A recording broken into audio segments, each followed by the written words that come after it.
Para po mailagay sa kamay at desisyon ng tao, hindi kailangan mag-endorse on sino man religious leader.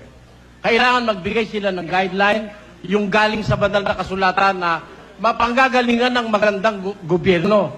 Kung sino ang maaaring makapamahala ng maganda. Yun ang dapat nila ibigay, yung mga katangian. Pero mag-endorso ng personal na tao, inaalisan mo na ng karapatang mamili ang miyembro mo. Para ba sila puro tanga na at ikaw na lang ang magdidikta na magdidikta. Diktador ang labas mo niyan.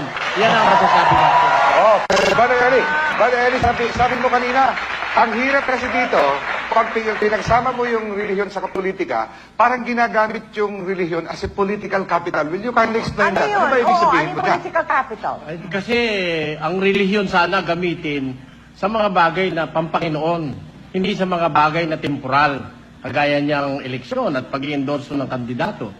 Unang-una, yung sinasabi ni Father Anton, na kailangan daw yung panig niyang tinitindig ay ganun lang gawin.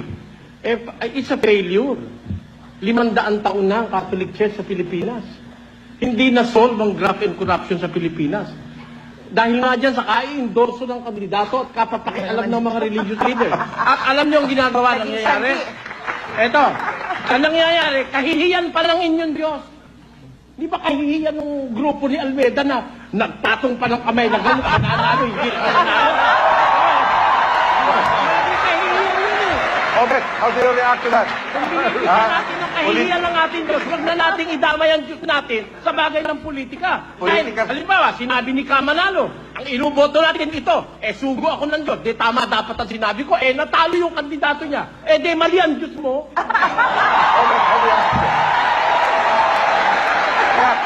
Oo.